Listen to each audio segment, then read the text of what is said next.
अस्सलाम वालेकुम। मुल्की और गैर मुल्की ताज़ा तरीन खबरों और करंट इशू से बाखबर रहने के लिए हमारे साथ रहें। अपोजिशन जमात मुस्लिम लीग नून की तर्जुमान मरियम औरंगजेब ने कहा है कि इमरान खान झूठे दावे करने के तौर पर बेनकाब हो गए। मरियम औरंगजेब ने वज़ीर आज़म इमरान खान के मुशीर बराए दाखिला और एहतसाब शहजाद अकबर के बयान पर रद्दमल दे दिया। नून लीगी तर्जुमान ने कहा कि अल्हम्दुलिल्लाह बरतानवी अदालत फैसले ने शहबाज शरीफ और फैमिली को बेगुनाह साबित कर दिया। इमरान खान झूठे दावे करने के तौर पर बेनकाब हो चुके हैं। शहबाज शरीफ सलमान शहबाज की मुबैना बरीयत की खबर दुरुस्त नहीं।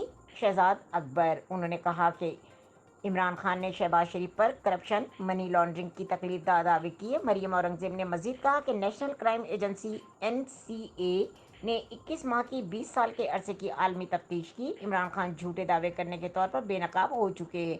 नून लीग वाले दिमागी तवाज़ुन खो चुके हैं। फैयाज चौहान उनका कहना था कि पाकिस्तान की तारीख में किसी अवामी ओहदेदार की ऐसी आलमी छानबीन नहीं होती। पाकिस्तान की तारीख में किसी अवामी ओहदेदार की ऐसी अदालती तहकीकात नहीं हुई। नून लीगी तर्जुमान ने यह भी कहा कि वजीर आजम इमरान खान झूठे दावे करने के तौर पर बेनकाब हो चुके हैं।